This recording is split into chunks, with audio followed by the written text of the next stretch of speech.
Welcome to the Vault XL. Happy hump day to the viewing audience. This is a two-part live pertaining to 75-year-old Baltimore Versey Spell, an African-American woman that was found in a container on the side of the road,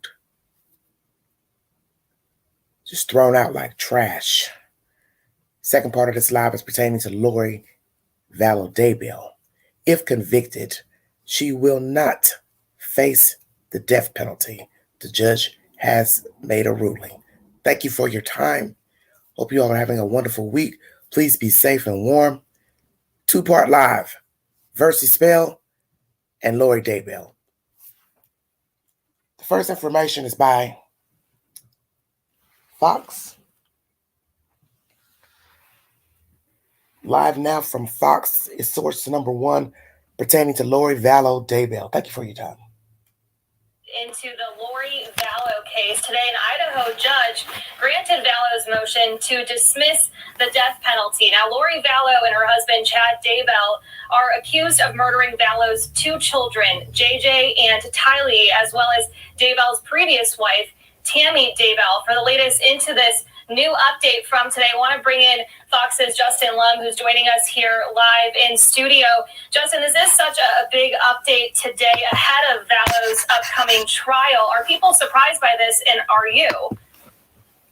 It is a bit surprising, Lexi. Thank you for having me on. A lot of people on social media have been sounding off on this, a bit of outrage at this decision by the judge, a major ruling, and it will affect this trial in some ways. When you talk about jury selection and the potential length of the trial, and now when those potential jurors get their questionnaires, they're not being asked about the death penalty. And if there is a guilty verdict at the end of all this, the judge will decide on the specific sentencing for Lori Vallow. I want to show you some video from earlier today as Vallow walked out of the courtroom right after the judge's ruling, the end of that hearing. She's been seen smiling from time to time as she was taken back to jail. Now her trial is approaching in just a couple of weeks.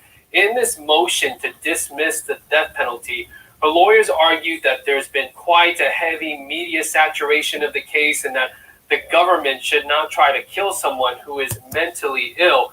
Back in June 2020, investigators discovered Vallow's two children, JJ Vallow and Tylee Ryan's bodies in the backyard of her husband, Chad Daybell, her co-defendant in all of this. The kids have been missing for several months after moving from Chandler to Idaho. Prosecutors say Vallow and Daybell used their religious beliefs to justify the killings and also conspired to kill Daybell's first wife in October of 2019. A completely twisted saga here. But the issue the judge mainly discussed was how long it has taken for the defense to get its hands on discovery and evidence from the state. Judge Stephen Boyce says there is clear material prejudice with these late disclosures, causing an inability for Vallow's counsel to review all of this before trial.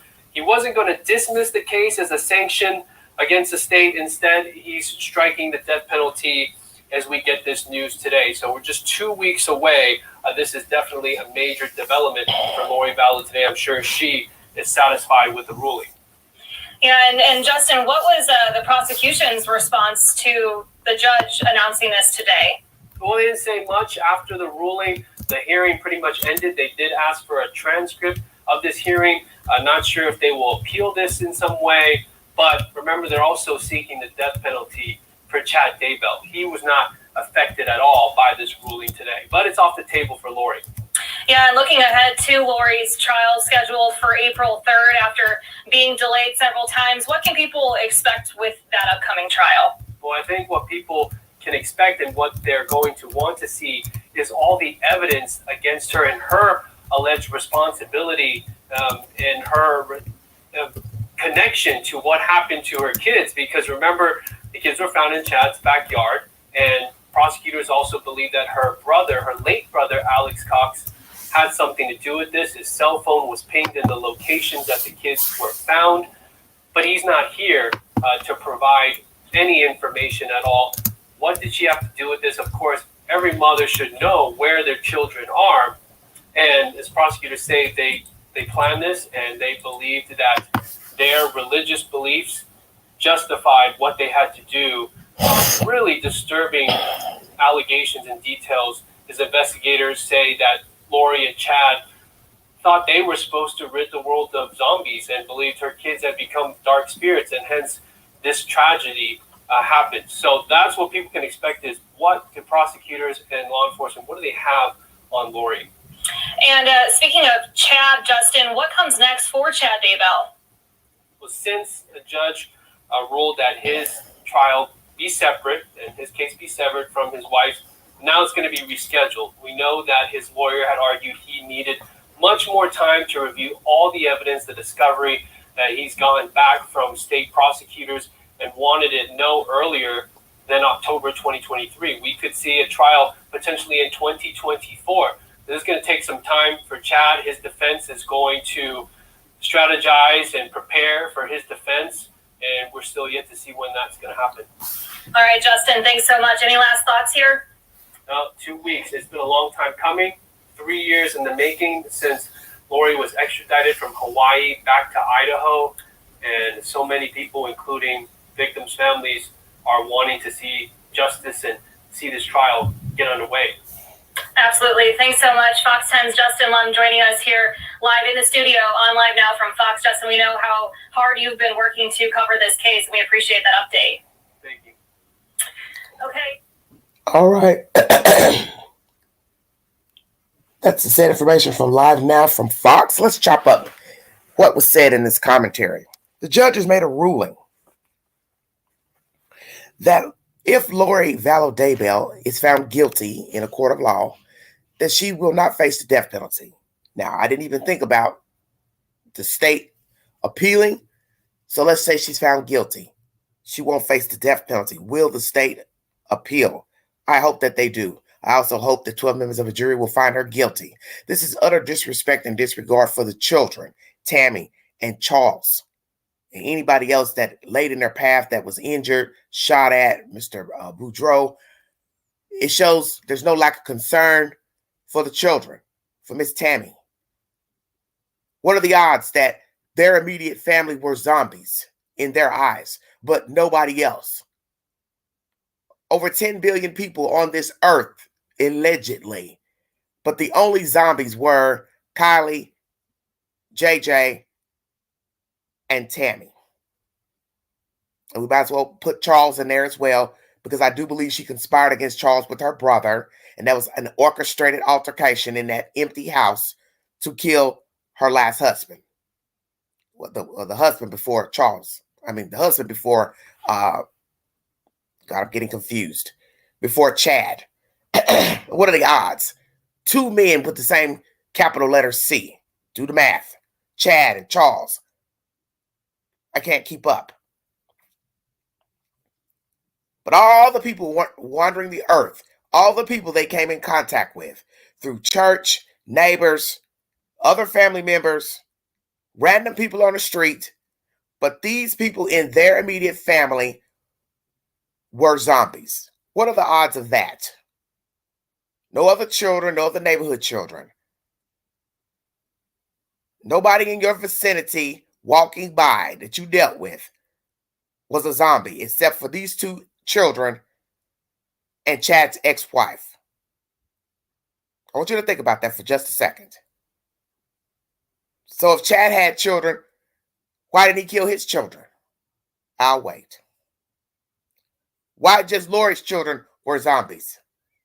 What about his children? If he had any children? How interesting. This is BS. And this judge needs, if it's a he, needs his hide whipped. Nobody cares that she's a woman, because that's the whole point of the story, is that she was supposed to be nurturing and loving her children and caring for her children. And nothing was supposed to come between her relationship with her children. And if she wants to use Christianity and the second coming and her love and affection for Chad, it's BS. Because you don't let anything come between you and your kids. Same forth when you're married. You take a vow. No one is supposed to come between you and your spouse. The game is the same. Hierarchy was Chad Daybell. No second coming, no zombies, just affection. Somebody showed her attention. She was vulnerable, obviously. Possibly had problems with her husband, Charles. They weren't getting along. I don't know. But how do you go from being married to running off with a man months later, knowing you have children, knowing you are married, and then later that fall, your children go missing? Oh, yeah, after the fact of your husband being shot by your brother. And also the guy that you're dating, his wife, she miraculously dies in her sleep. Now they're reinvestigating that case because of all these other people missing and popping up dead. And the brother, he's dead, so he can't speak for himself. But his phone is pinged at the location of the dead bodies at Chad's house. What are the odds of that? What are the odds of that? Why did Chad want a separate trial? Because that's a very important question. Why did Chad want a separate trial than Lori? You married her. You all have killed and knocked off all these people to be together, obviously. That's most of our assumptions. But when it's time to stand trial for murder of these people, you want a separate trial. Why? She's your better half.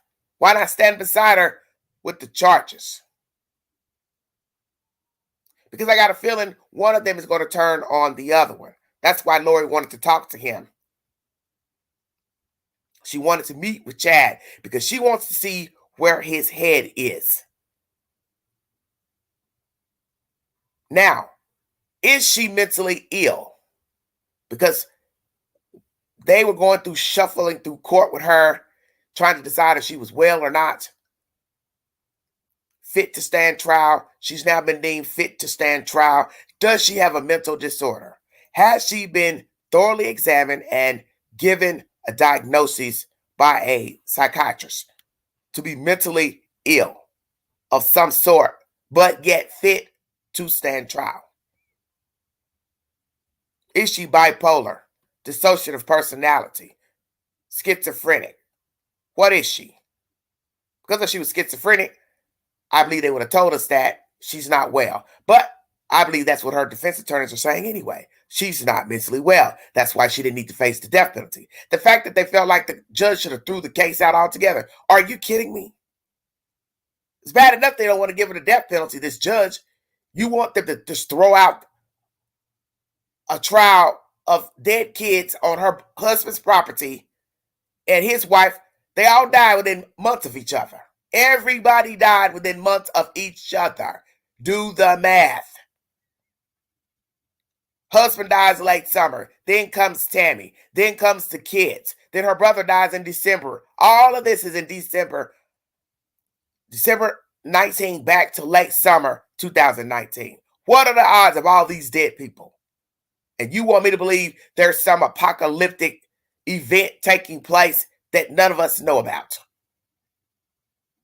They're the only ones that know about the second coming. They had the due date. And I believe it's what? This year? Was it last year or this year? I can't remember because I read so much information I get confused. Trust me, Lori, Chad, when Jesus comes back, I got a feeling you two will be the first to know. How about that? You two will be the first. And I doubt that there will be zombies in tow, popping up, rising up, whatever your damn theories are. See, I don't get into all that. I never ventured into reading to find out what his thought process was because it sounded like BS and I know better. And there was no reason for me to inquire what Chad thought of the world and Jesus. And in the end, he's probably a very ill person himself. Hell, he may be schizophrenic his damn self. And he had become detached from the world when writing those books. Possibly Chad has a mental problem. But most of us are going to think, well, they know how to kill people and discard the bodies. They're not that mentally ill. Because there's pre-planning involved in the deaths of all these people. And that shows you have some type of sense to navigate and orchestrate a crime. And most severely mentally ill people, such as people that you meet that are mentally challenged, they don't have that process. They don't have that process to plan out a crime and try to not get caught. That's why you know these two are not severely mentally ill, because there was too much planning to get rid of these people, to make sure the wife looked like she died naturally, to have the brother invoke an argument with the husband to shoot him dead, and then to dismember a girl child and kill a boy child and hide them on the property of the new husband. Are they off? Of course. Because these people haven't done anything to them to deem death. But in their mindset, they didn't want to be bothered. I highly doubt it has anything to do with religion, Jesus, or anybody. These are two self-serving people who just wanted to be together. And they knew that so long as you're married, you have property, monies. It takes a while to divide all that stuff up because you have to go to court. You have to fight for those things in court. They didn't want to have to do that. It's easier just to have a dead person, a dead spouse dying from natural causes versus going to court. That's why many people hire people to kill their spouses, or they kill them themselves and act like they don't know what the hell happened, because it's too much work going to court, dealing with children, custody, alimony, child support payments. They don't want to have to deal with that. So the easy way is, I'll just get rid of them. Drop them in the ocean, a lake, a pond, chop them up, put them in a barrel container. Report them missing. Pray they're never found, so I can get on with my life. I believe that's what was going on between these two. They met each other. She fell for him. He fell for her. Both were married, and they figured we will get rid of our spouses and we could be together uninterrupted. Uninterrupted. Now, phase 2, get rid of the children. I'm wanting to be with this man without any baggage. And that's where Tylee and JJ come in. Scot-free, debt-free, no baggage. That's my update pertaining to Lori Vallow Daybell. Now, the second question will be, will Chad also face the death penalty? Will there be a ruling pertaining to him? Are they only ruling in her favor because nothing's come out yet to show that she actually killed the kids? But we can use discretion. She had to have been there and the orchestrator, number one. Number two, maybe Chad will face the death penalty only because the children were found on his property. And the perception will be, how could you not know that those kids were not on your property when you lived there? How would you not have known that the earth was dug up because you live there? You pay attention to your property. It's still unfair to the children and Tammy to take the cards off the table pertaining to Lori getting the death penalty, because in the end, they both are orchestrators of these people's deaths. And when you go to court, that is when the state will bring evidence to show the involvement of both parties and the roles that they play in the demise of the kids and Tammy. So the judge, to me, jumped the gun because you haven't even let the people hear the evidence against the two to decide if she should get the death penalty or not. 12 members of the jury weren't given that opportunity. You should have let it play out in court, Your Honor. Because she does deserve the death penalty. What type of person hacks up a girl child? And 9 times out of 10, they hacked her up at that Yellowstone Park, out of the way. Nobody could see anything. Because allegedly that's where the girl was last seen, is with the brother, Lori, and Lori's brother. So 2 kids, a mother and a brother.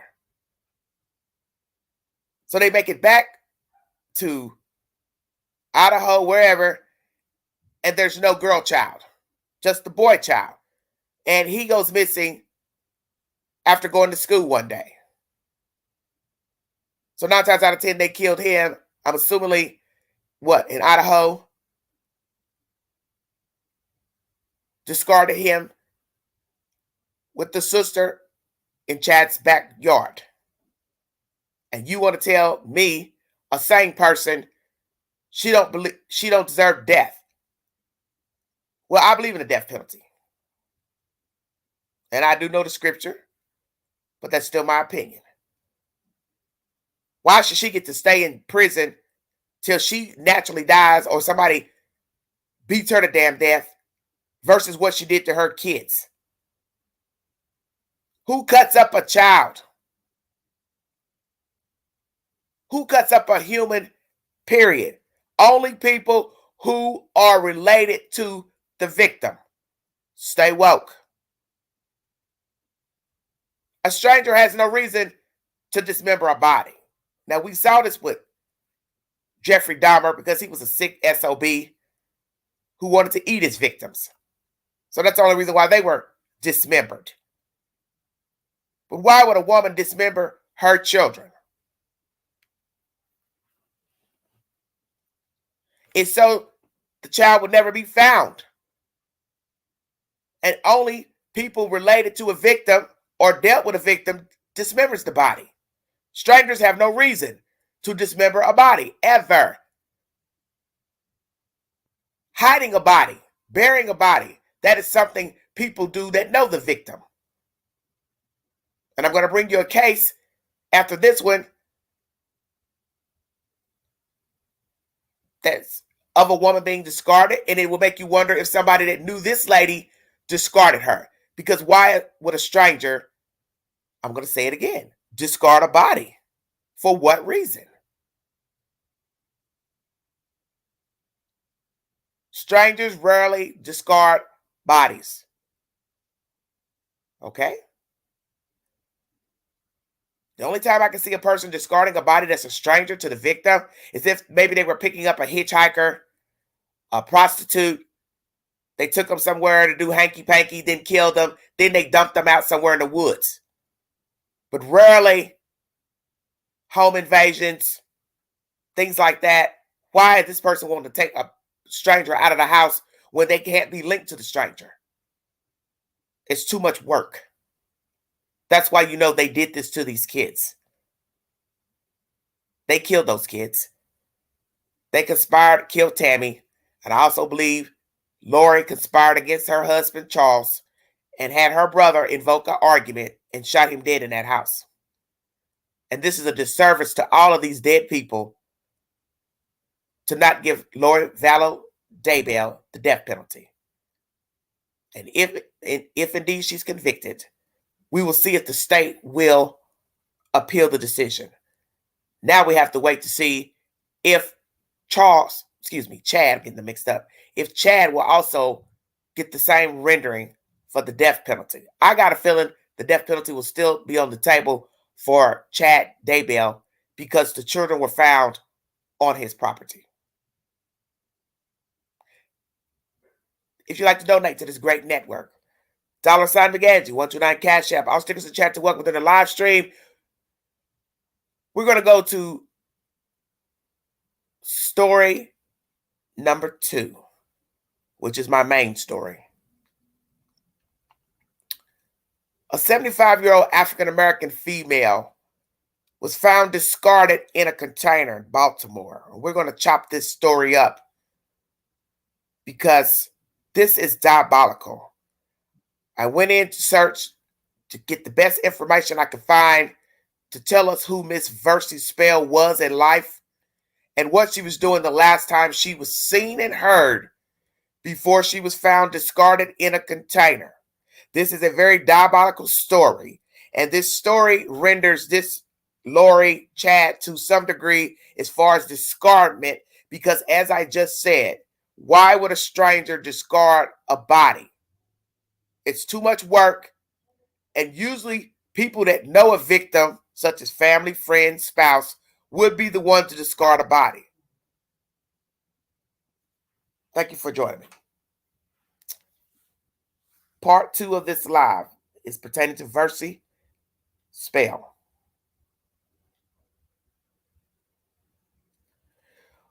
Please take the polls on my community page.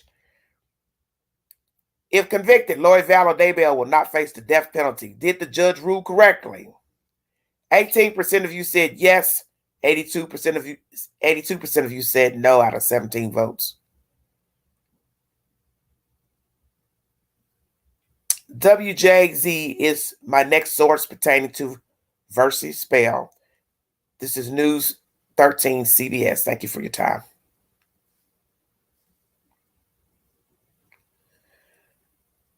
Yes, I'm a know it as well, sweetie. Found inside a container in Northwest Baltimore. Hello, everybody. I'm Denise Koch. And I'm Vic Carter. Welcome to those of you watching on CBS News Baltimore and on WJZ TV. Versey Spell. She was a beloved greeter at Orioles games, and she went missing 5 months ago. Just a few hours ago, police identified her body, which had been found inside a container not far away. WJZ investigator Mike Halgren is live outside Spell's home in Northwest Baltimore with what we are learning about this really heartbreaking case. Mike? It's terribly sad, Vic and Denise, and just to orient you on where we are, less than a block off Garrison Boulevard, across from an elementary school. This home behind me is the last place where Versey Spell was seen alive. We smile with each other, and I feel she was a very sweet lady. Terry Lee is haunted by memories of her next-door neighbor, Versey Spell. The 75-year-old former federal employee and greeter at Camden Yards went missing from her home on Barrington Road in Northwest Baltimore on October 19th. It's very unhuman. It's very unreal. You know how fast 1 minute you can be here, and all of this is terrible. Her loved ones held a vigil just days later and prayed for her safe return. Versey, stay strong. You know the Lord, and we're out here looking and praying for you. Just stay strong, and we're going to get you back. But 2 weeks ago, a heartbreaking discovery. Her body was found stuffed in a container sitting on the curb just a few blocks away along a busy stretch of Liberty Heights Avenue. I think it takes a lot of nerve. Anytime when you're disabled or anybody again older, it's like, they're preying on people. Now, this home has been subdivided into apartments, and according to family members, Spell's apartment had been ransacked. Some of her personal belongings had been left behind, including her glasses, her cane, and her walker. Coming up new at 5, we'll talk to the man who manages this building. His aunt was best friends with Spell. For now, we're live in Northwest Baltimore. Mike Halgren, WJZ. All right, everybody. WJZ 13, CBS News is the source. What happened to Versey Spell? Because it sounds very suspicious that her cane, glasses, walker are left behind. African-American female living in a building that's divided up into apartments. So how many apartments are in the building? You will see one door. I do not know if this is a 2-flat building. We have a lot of buildings like this in Chicago, 2-flat buildings, where a person lives on the bottom floor. That would be your main floor. And then somebody lives on the upstairs. So it'd be one tenant on the bottom and a tenant upstairs. Is this a 2-flat building with only 2 tenants? Or it's a 2-level building with more than 2 tenants in it? Versey lived on the top floor from the information I'm going to bring you. I'm also going to play audio from another diabolical tale out of Baltimore that was 2 months ago. And this person was found in a container. So is there some type of connection between the two. Because I believe this building was abandoned from what I could see in the pictures. Toilet seats and toilets thrown out at the back of the building. Is there a connection? Because she was murdered obviously 2 weeks beforehand. ID was just made 2 weeks later. Another man has been discarded in a container 2 months ago in Baltimore. Is this the same person killing these people? How old was that guy? Let's play that information pertaining to someone else found in a container in Baltimore. Thank you for your time.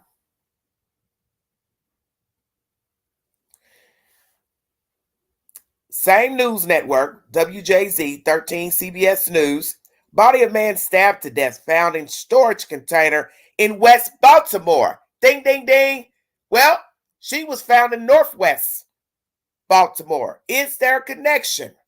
Let's chop this information up. Discovery inside a storage container at a vacant home. They say they found the body of a man who was stabbed to death. Last Thursday, police received reports of a, quote, suspicious package at the 3500 block of Holmes Avenue. Police found the storage container on the porch and said it was emanating a foul smell. It's unclear when that man was killed. Anyone with information is asked to contact police. Very interesting. Very interesting. Let's see if I can find some more information pertaining to this man. 1 second.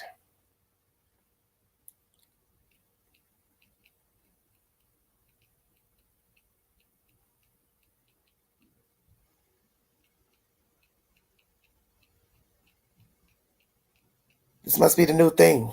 Kill people and put them in a container. Wow.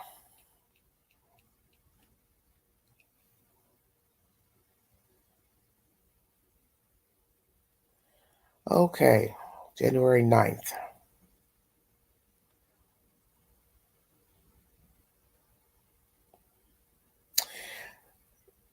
Here's an update to that story. Baltimore 2 is the source, WMAR. Baltimore police have identified a man whose body was found Monday, stuffed inside a storage container on the porch of a vacant home. The medical examiner's office ruled that Dustin Davis, 33, was stabbed to death. While his body was discovered in the 3500 block of Holmes Avenue, detectives are unsure where or when he was killed. At first, investigators were unable to identify Davis, but on Tuesday, they released composite sketches of his tattoos, hoping someone would know him. It's unclear if that's what led to him being positively identified. There's still no word on a potential motive or suspect. Anyone with information, please dial 410-396-2100 or Metro Crime Stoppers at 1-866-7-LOCKUP. This content was uploaded January 11th of this year. Trying to see 33-year-old man stabbed to death at a vacant building. Let's see what the Baltimore Sun has to say about this. Very disturbing.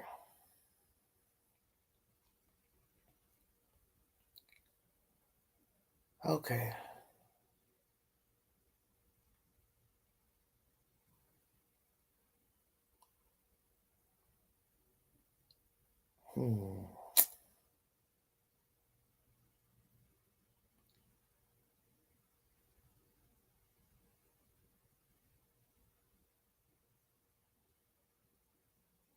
And that don't sound... They got a lot of information.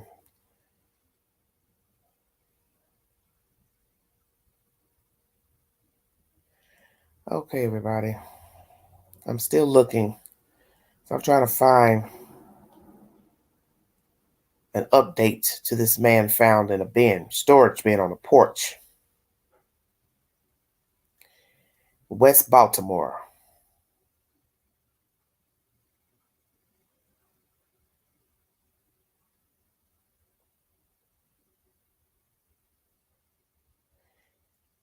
Okay. We have something in March now. Let's see if they've got more about this information.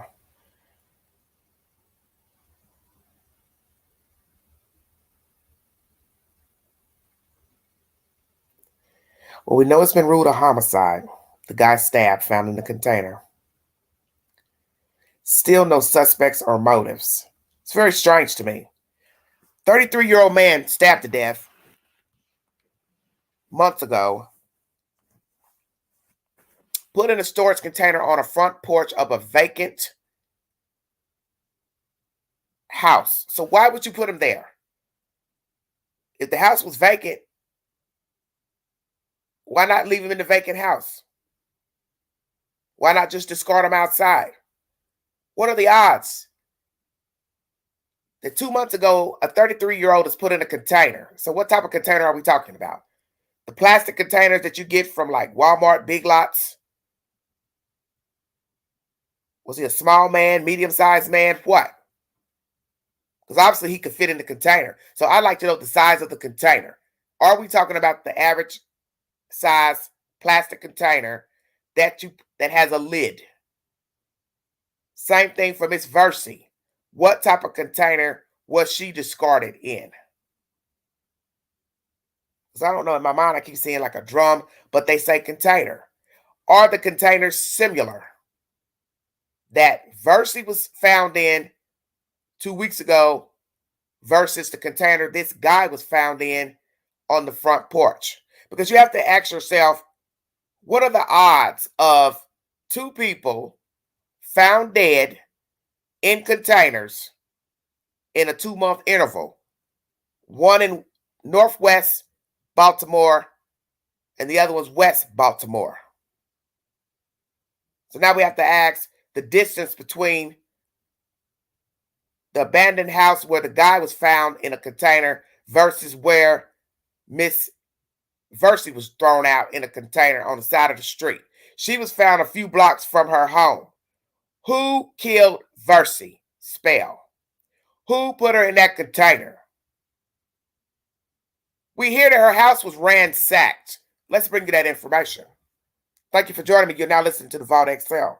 Prayers to Miss Versey's family, and also prayers to this young guy, 33 years of age, who was also found in an abandoned home on the front porch. So now we have to ask, who discovered him on that front porch? People coming to do work on the house? Somebody just walking by? Somebody was hanging at the abandoned house?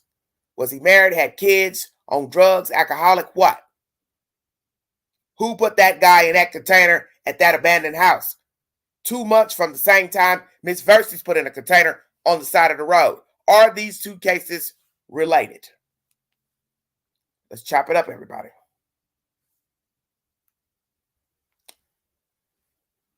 Is this a personal homicide of Versey?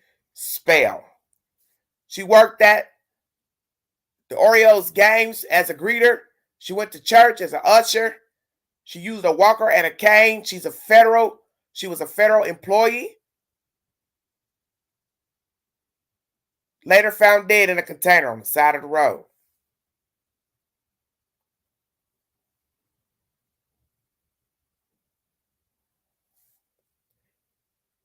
Is this a personal death?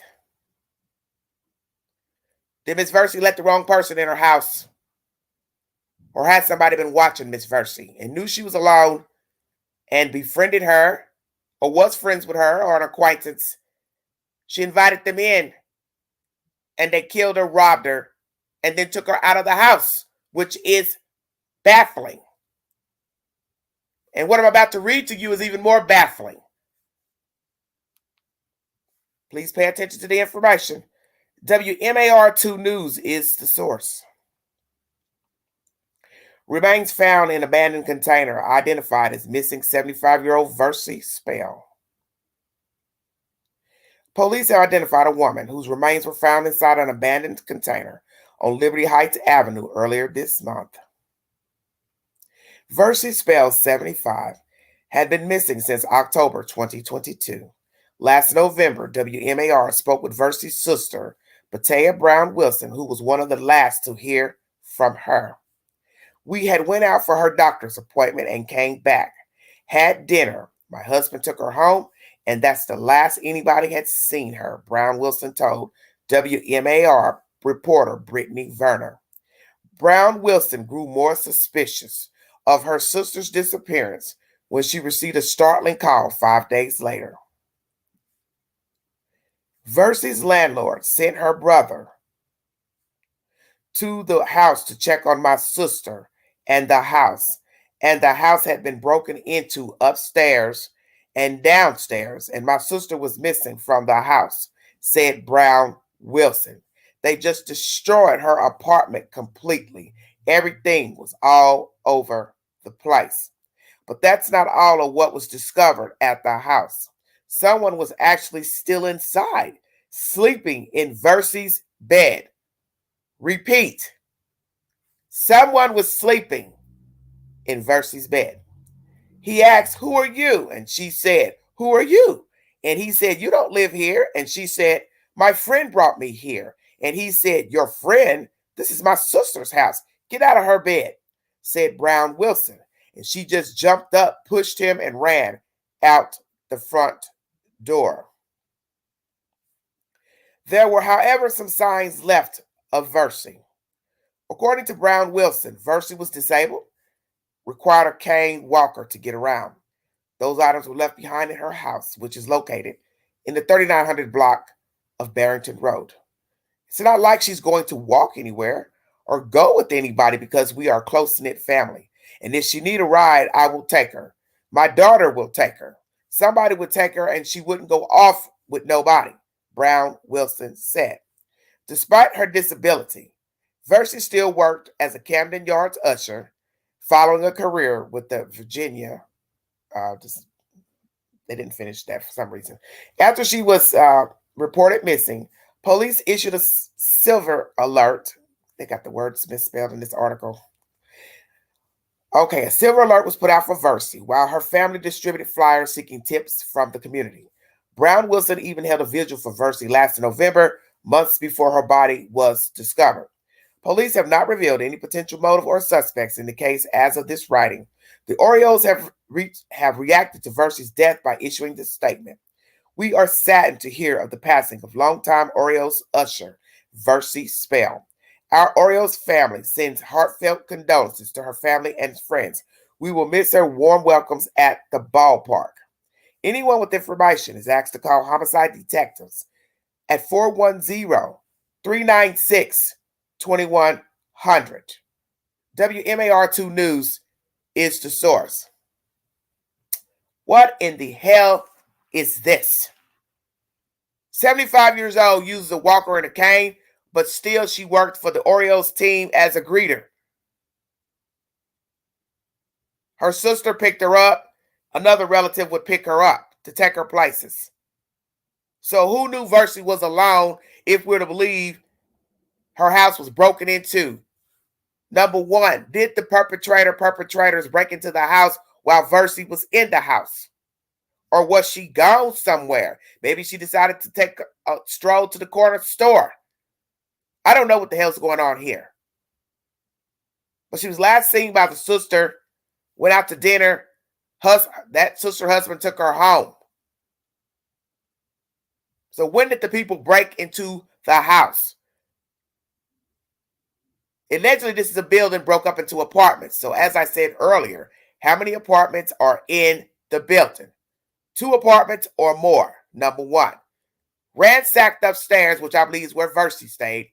Downstairs was ransacked. So who lived downstairs? Is this a one apartment on the bottom that was ransacked as well? And why would somebody ransack that apartment on the bottom? Was it empty, vacated, stuff left behind? Somebody was evicted? What? Because this is where it's getting confusing.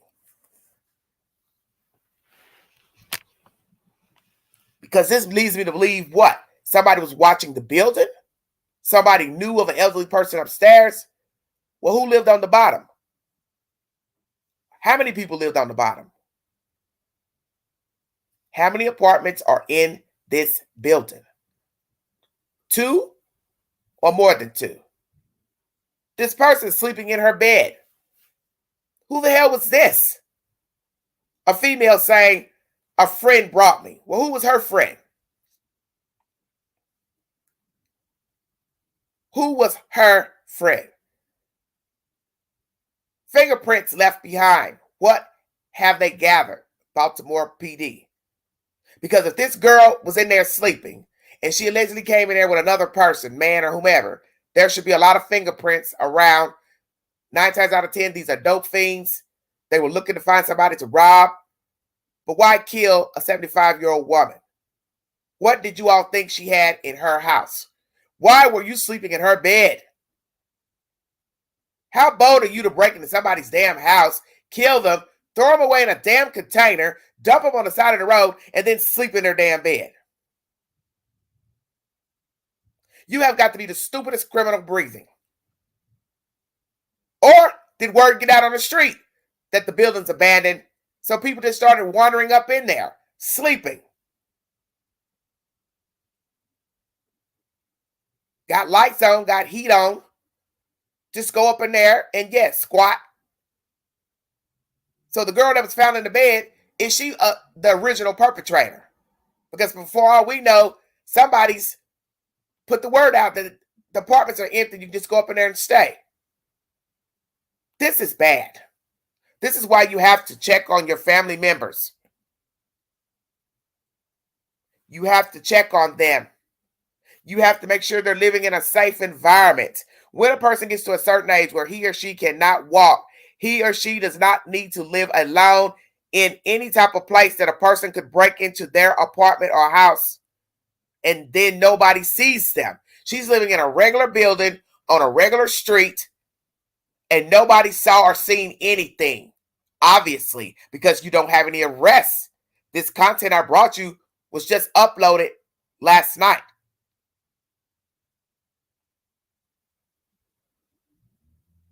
So who the hell was supposed to be looking out for Miss Versey? She should have been living in an elderly complex where there are elevators, laundry rooms, office with a manager, maintenance staff, locked building. Do not leave your elderly alone in houses, apartments, condos. When it comes to the point they cannot walk, they do not need to be alone, because all it takes is for some sicko, wacko coming and going out the building, the neighborhood, see that they're alone, see that you're walking them up to the steps, and then they see you drive off. They now know that person is alone. And you have sick people. She's living in the inner city. Somebody knew she was alone in there. Because why are they breaking in 2 apartments? If indeed it's 2 apartments. See, I don't even know how many apartments there are in the damn building. Let's see what else I can find. Because I'm wanting to find out about how many people are in that building. Because this is strange to me. Let's see what CBS has to say. Thank you for joining me, everybody, in the chat.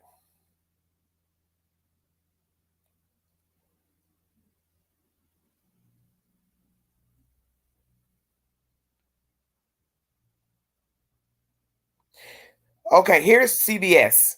This is what they have to say.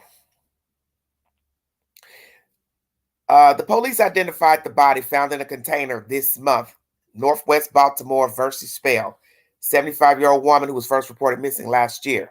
Spell was first reported missing October 22 from her home in the 3900 block of Barrington Road. She disappeared under suspicious circumstances. Her door was forced open. The house was in disarray and a strange woman was in the homeowner's bed. The relative said Spell was not in the home, but her cane, walker, other health-related items were still there. Her glasses and other personal items were found outside of the home. So what are her other personal items found outside of the home besides her glasses? When you say outside of the home, what do you mean?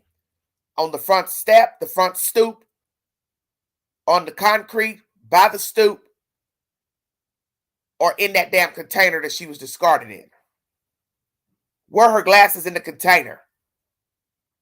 Was she wearing her glasses and discarded in the container with the glasses? Or the glasses were thrown in the container with the decedent? Personal items. What other items are we talking about? Pocketbook, credit cards, what? Jewelry, what? What are we talking about? Those who knew Spell told WJZ in November she had been renting an apartment from a longtime friend and co-worker for the past 15 years. So, who she's been renting from, she knows. Let's keep that in mind. I'm not here to put out any accusations, but why is somebody forcing their way into an elderly woman's apartment? Stay woke. Why her? Once again, she was renting an apartment from a longtime friend and co-worker for 15 years. She's a retired employee and worked as a greeter at the Oriole Park at Camden Yards. The remains were found March 3rd in the curtilage of 3900 block of Garrison Boulevard, down the block from Spell's home. And once again, the Orioles have sent out a message that they were saddened to hear of the passing of their longtime Orioles usher, Versey Spell. Our Orioles family sends heartfelt condolences to her family and friends. This is bad. Now, you heard a lady speaking also here on the news audio. There was a Caucasian lady speaking. She lived next door. And she's also haunted by the memories of the victim. We would smile at each other. I felt she was a very sweet lady. She declined to give her last name, but her name is Terry Lee. We just have to help each other and make sure everyone is safe. I think it takes a lot of nerve when you're disabled, older. It's like they're preying on people. She said, God rest her soul. At the home Tuesday, Helgren spoke to the nephew of the owner. He says his aunt was best friends with Spell and rented an apartment to her.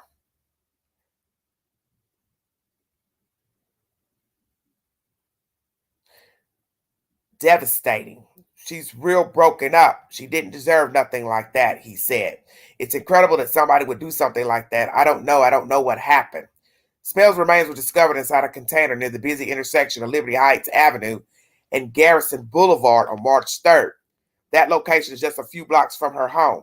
According to a review of police dispatch calls, the body had been there for some time. Once again, dial 1-866-7 lockup. So Versey rented the apartment from a longtime friend, co-worker for 15 years.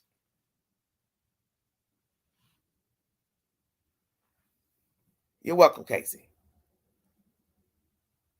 Did Versey know her killers? How many people broke in? What time of day did they break in? Night, day. Once again, you got to ask the question, how many people lived in the building? Because this is pivotal.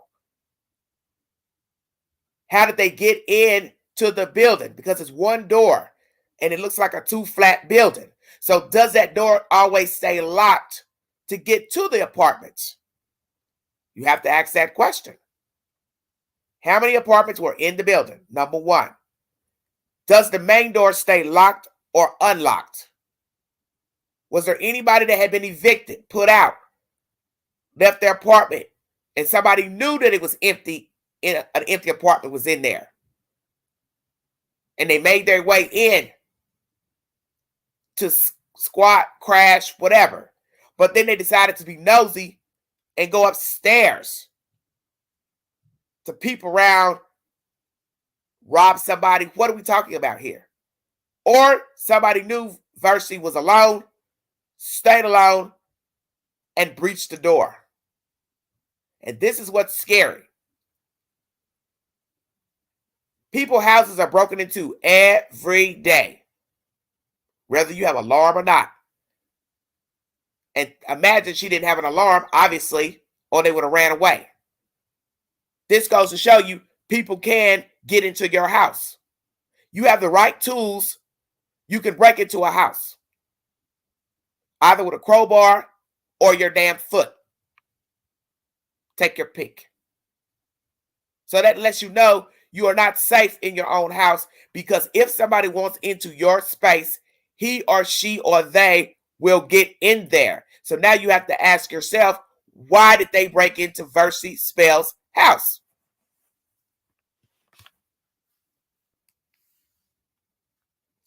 Why this old lady? It leads me to believe that somebody knew she was old and alone. I'm trying to put a connection between this and another person found in a container 33 years of age at an abandoned building. Is this a building that didn't have a lot of people living in it and people were watching the building? As I said, how many apartments are in the building? Because if it's only 2 apartments, 4 apartments, were all of the apartments vacant, filled up? If other people lived in the building, you didn't hear somebody breaking into Versey's apartment? So you have to ask all those questions. That's how you're going to get to the truth of who broke in, who that woman was sleeping in her bed. Is she somebody that broke in with the guy and just decided to continue to stay in the building?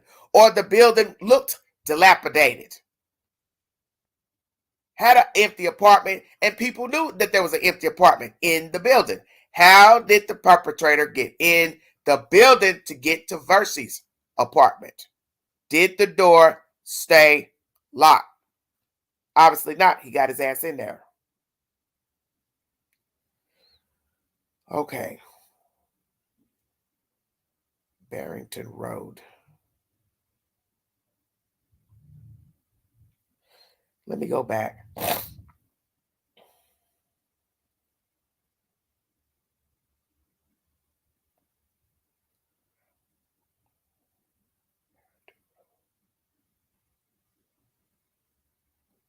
Hold on one second.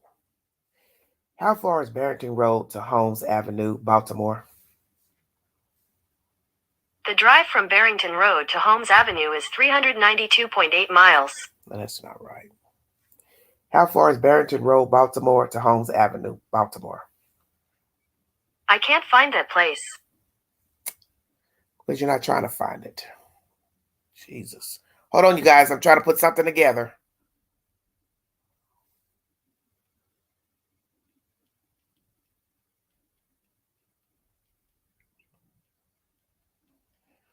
We're going to connect the dots if we can.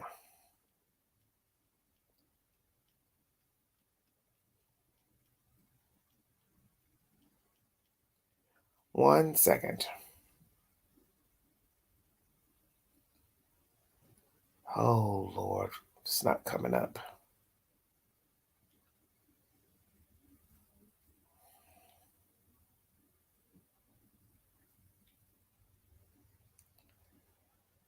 Okay, Holmes Avenue.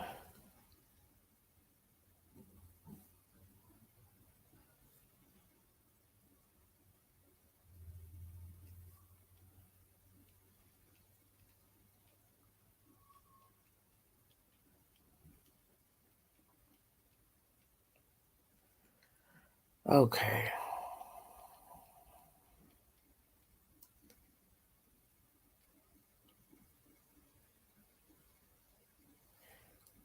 I don't know why this won't come up for some reason. Holmes Avenue. 3,500 Holmes. Wait 1 second, you guys. I'm trying to put something together here. For some reason it won't compute.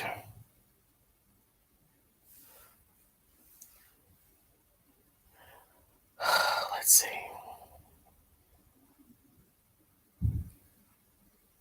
Wait a minute. 1 second. Oh, Lord, I don't know why I can't pull this up.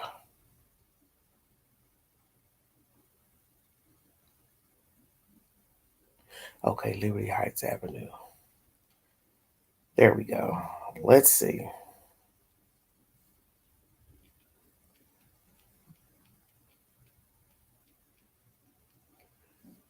Lord have mercy.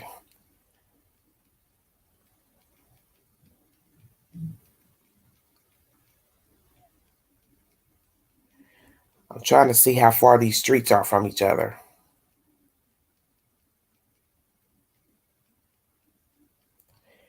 And we can see if we can connect the dots here.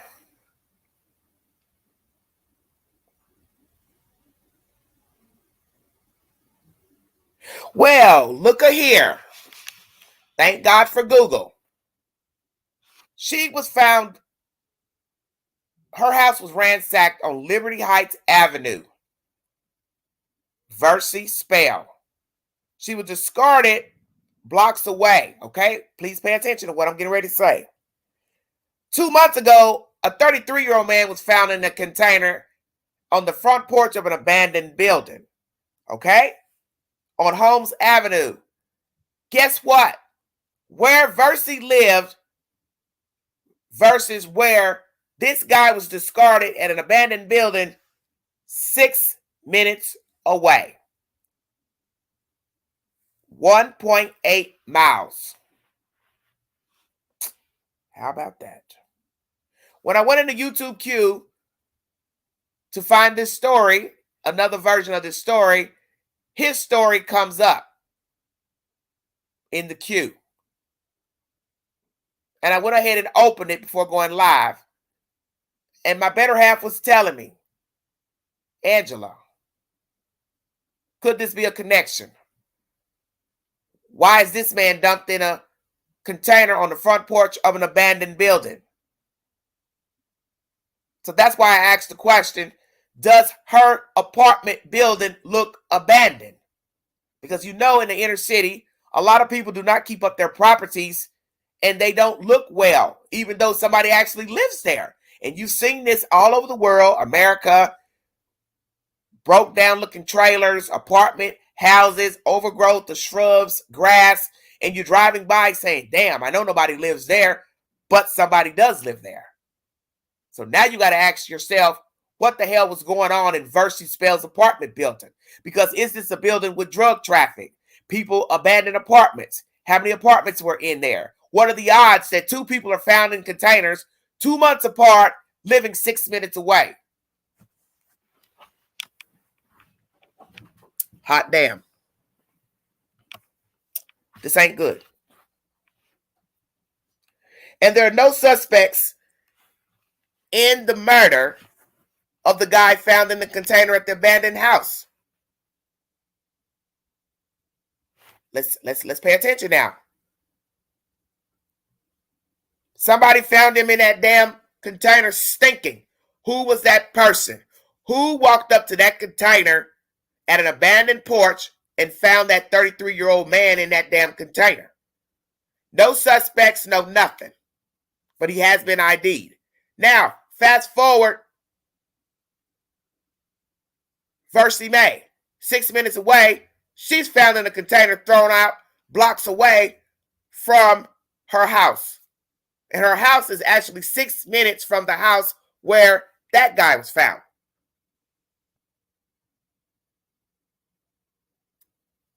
He was stabbed to death, thrown in a container at an abandoned house. Why? Why is he in a container on the front porch? Why didn't you leave him dead inside of the house? This is crazy.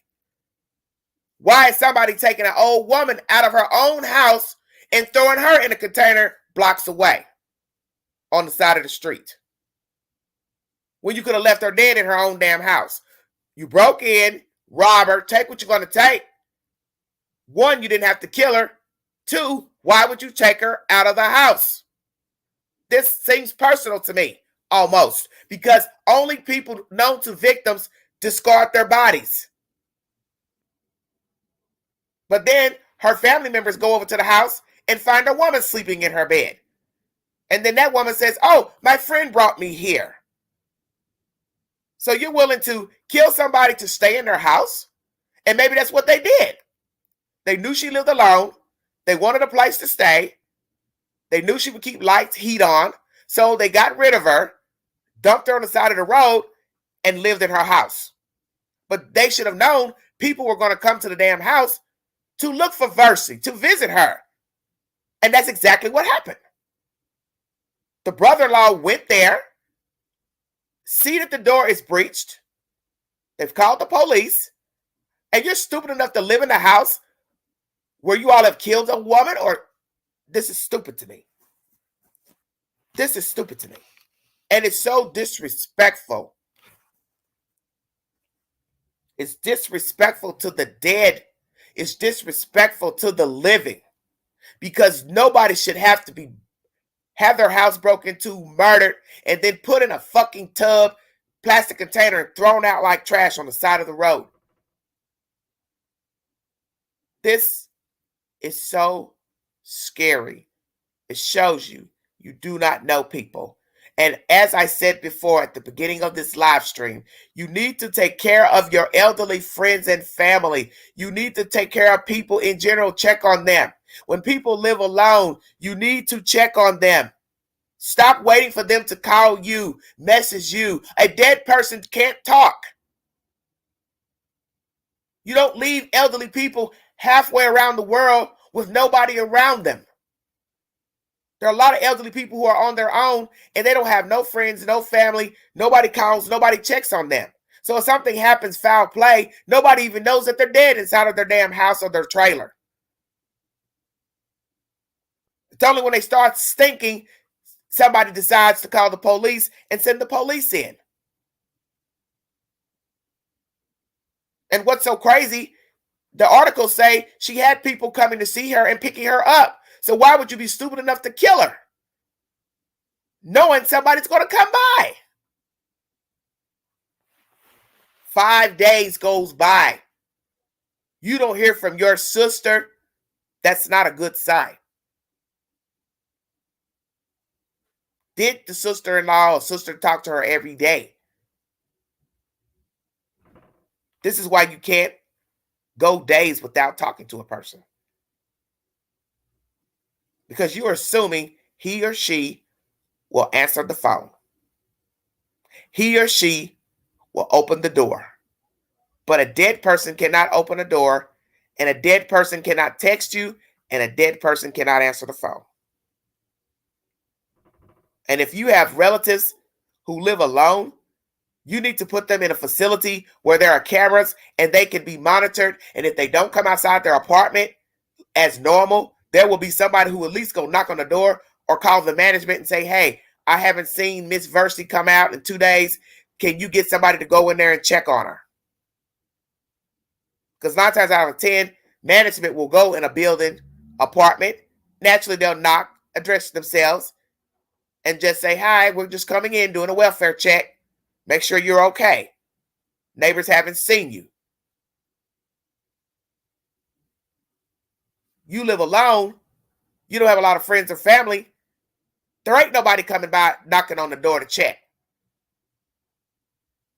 Then you have to think about what type of landlord the person has. Will they go check on them? Or meet you at the house and let you go in and check on them?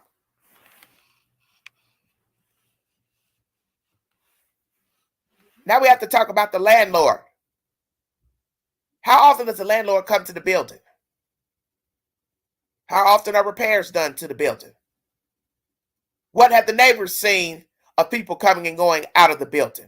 How much traffic has been coming in and out of the building since Versey got murdered and thrown in that container? See, stay woke.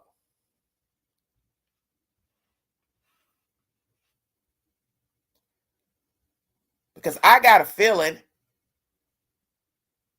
these are buildings for buildings, row for row. Somebody knows Versey stayed alone, and they have seen traffic coming out of that damn building and probably saying to him or herself, something's going on over there, but they don't get involved because people don't get involved in big cities for safety reasons. So what will somebody tell us about the traffic going in and out of that building? Because they said the downstairs was ransacked, upstairs too. So I have to ask, did she only live in one apartment? Or she had both floors? What are we saying? It was because they said it was broke up into apartments. So that leads me to believe somebody was either living downstairs or they weren't living there and it was abandoned. I don't know.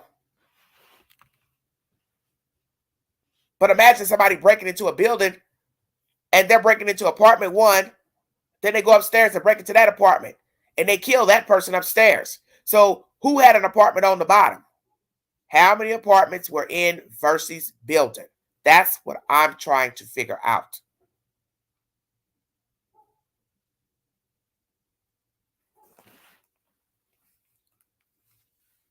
Because something about this story doesn't make any sense.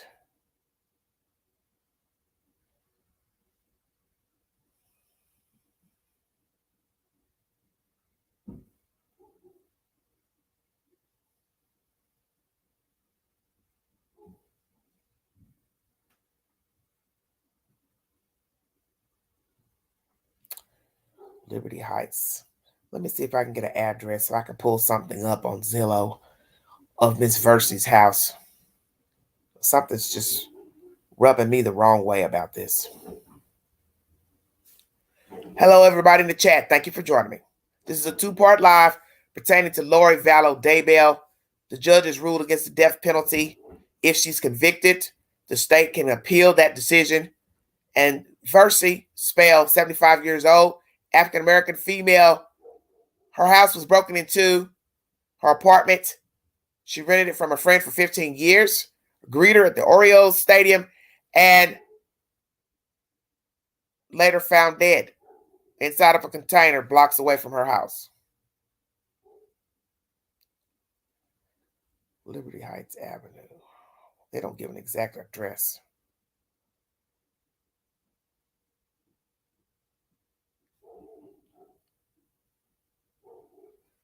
Hold on, you guys. Doing my little research.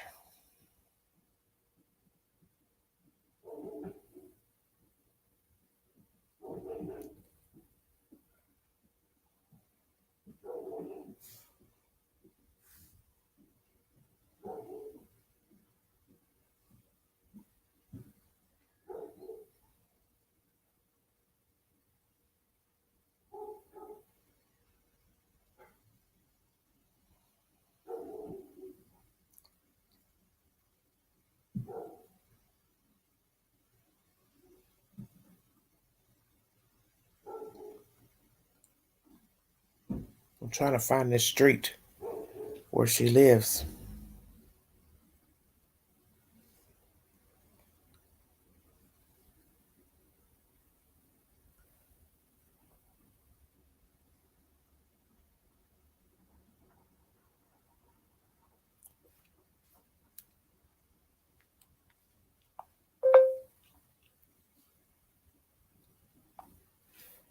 Pictures, Liberty Heights Avenue. Here are the listings for pictures near Baltimore. Let's see, y'all. Oh, Lord.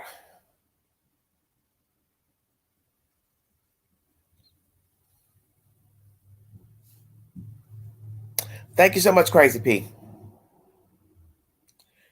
I'm trying to find her house. I was hoping that somebody would bring it up. Trying to get a street view. It's not showing me anything. I know it's a two-flat building. It's like a two-flat building. But this street could run God knows how long. Oh, it's taking so long for this stuff to come up.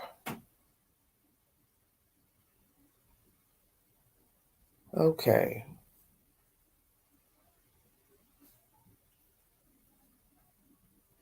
Let's see.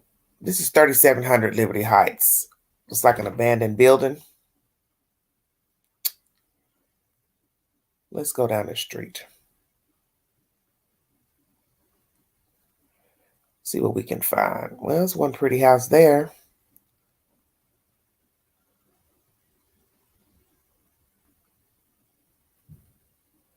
Liberty Heights.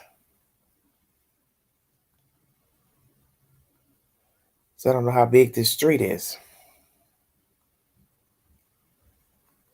Thank you all so much for your time. I'm not going to hold you all.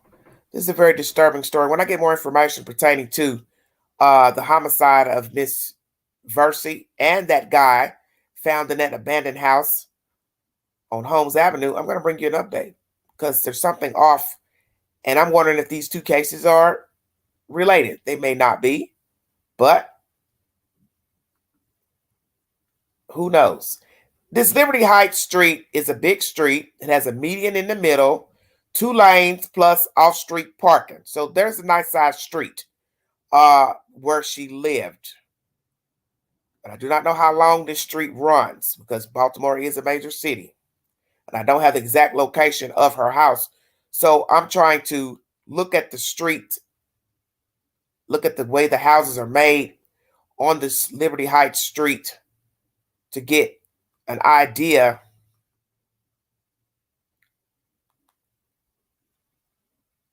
of what the hell happened.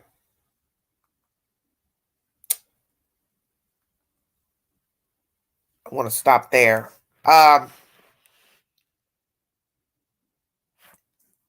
If this street runs the way it looks now to her house, people across the street, it'd be a little ways for somebody to get to you if something happened. Because as I said, it's a median in the middle of the road, which means it's a lump of grass with trees. And then you cross over to the street either direction. So the streets aren't close together. Like you have in some neighborhoods, the pavement and curbs are close to where you could cross the street very close. Liberty Heights Street is not made like that. It's like a big street that has a median in the middle. So let's say she had traffic running in and out of her building. People across the street probably aren't paying attention because it's a little ways across the street. So this is why you have to worry about who lives on either side of her. Because that's why I need a picture of her house and the buildings beside her. The white lady that spoke said she lives next door. So did this lady see or hear anything strange? Anybody else here see anything strange? Because Versey's door was breached. Somebody broke in. So that's why I asked how many apartments were in the building. Because if you're kicking in her door, somebody in the building should have heard her door being kicked in. What time of day or night was the door breached? Was it breached by a crowbar, screwdriver, or somebody kicked in her door? Is this personal? Is this somebody that knows Versey? Somebody she's let in her house? Somebody she's talked to? Somebody she met at the grocery store? Met online? Who killed Versey Spell? Because how did they get in the building, first of all? How many apartments are in the building? How many people are living in the building? Has somebody been watching Versey? Because how bold is it to find a woman sleeping in her bed? House ransacked, but you're sleeping in somebody's house that don't belong to you, and she tells the relative, oh, this guy brought me here. And then she runs out. So there should be fingerprints everywhere inside of that apartment and downstairs, if indeed we're talking about another apartment that was broken into. Because I doubt these crackheads, dopeheads use gloves. And who's going to be sleeping inside of the apartment with latex gloves on? I doubt it. This ain't no Brian Koiberger situation. This is horrible. Prayers to Versey's family and also to that young man who was found in a storage container on the porch of an abandoned house. The stories are too eerily similar for my taste. And they're only 6 minutes away. And 6 minutes is not that far. 6 minutes is just a couple blocks up the road. If you see something, say something. Be a part of the solution and not the problem. We have some very sick and vile people out here.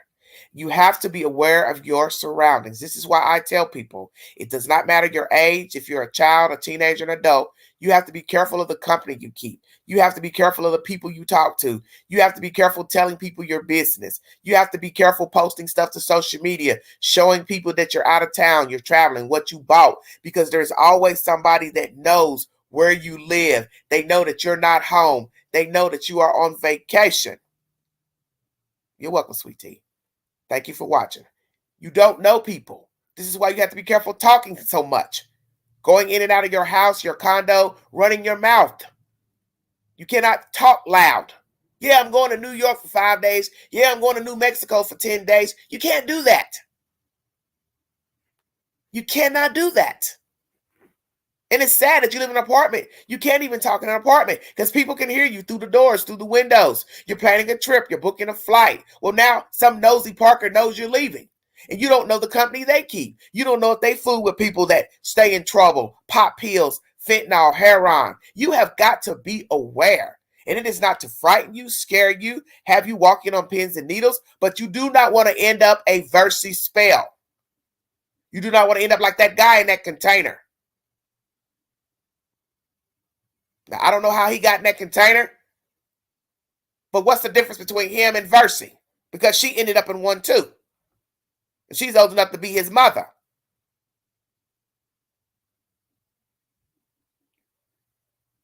You don't know people.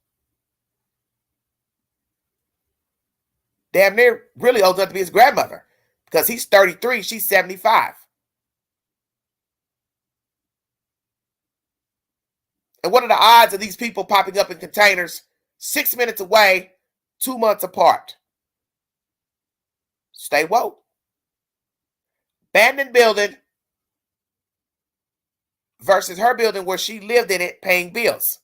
So that's why I said, were there other abandoned apartments in Versey's building? Because if so, these people may be looking for places that they know there's nobody living there, and they're breaking in the apartments and sleeping in these apartments.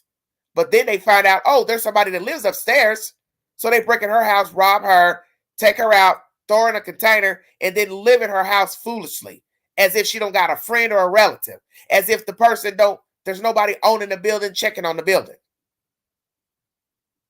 This shows you how stupid they are. You're going to break in a house that has hot water, lights on, knowing somebody eventually is going to come and check on that person in that damn building. And you're stupid enough to be sleeping in this woman's bed. That girl needs her ass whooped, because she knows that's not her friend's apartment, and it ain't her apartment. And she had no damn business being in there. And I would have picked her up by her hair.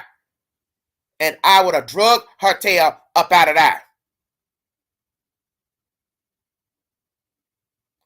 My relative is missing, and you're sleeping in her bed? Oh, hell no, you ain't going nowhere.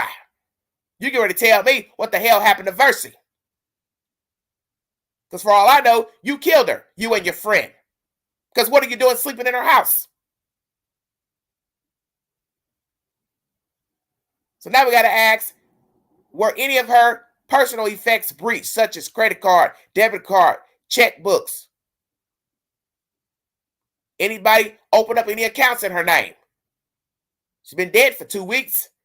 That's ample enough time to apply for cards, shopping cards, store cards, pass bad checks in her name. Has her identity been breached by the killers? How many people have been running in and out of that building since her death? How many people have been running in and out of that apartment? Is this personal? Does the landlord know more than what he's saying, she's saying?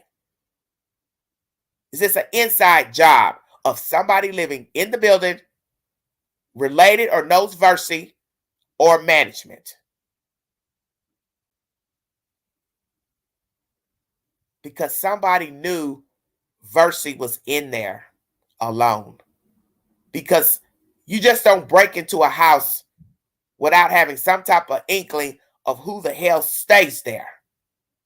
You don't know if they got a dog, a Rottweiler, a pit bull, a house full of children. How would you know?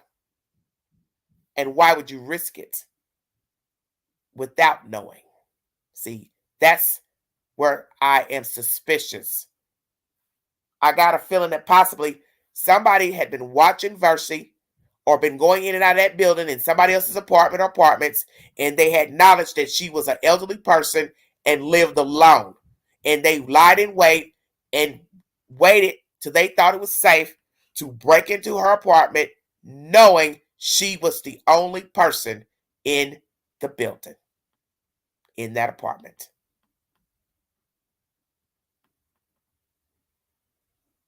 Sounds about right to me. Somebody knew Versey. They knew her, or they knew of her. Or they've been watching her come and go and saw she lived alone. Take your pick. Prayers for Miss Versey Spell. Prayers to her families. Prayers that we will get answers and justice for her. Prayers for the other young man in the story that I talked about, found in a container on an abandoned porch, abandoned building. He was found in a container on the porch, which is very strange. To put a person on a damn front porch of an abandoned building. And this lady put in a container blocks away from her house on the side of the street, and where she lived versus that house where he was found 6 minutes away. 2-month interval. Are the cases connected? If you'd like to donate to this great network, $Big Angie 129 Cash App. Stickers and chats are always welcome during my live streams. 2-part live.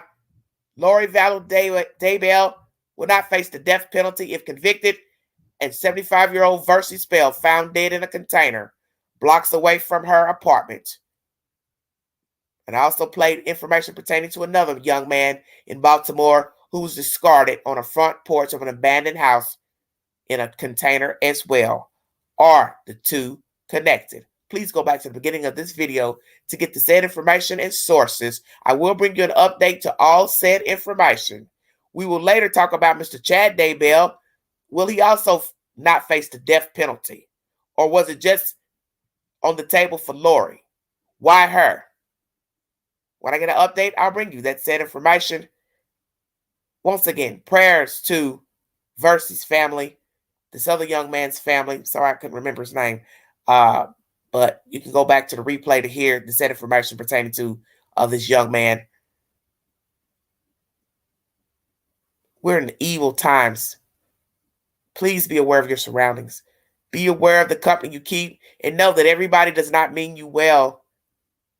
They may smile in your face, need a cup of sugar, need a couple dollars, need a ride, but you need to know that a person can turn on you at the drop of a hat, and that even a friendly smile could be a ruse to get you dead, get you robbed, get you physically, sexually assaulted, and get you deceased. Thank you for your time. You have been listening to The Vault XL.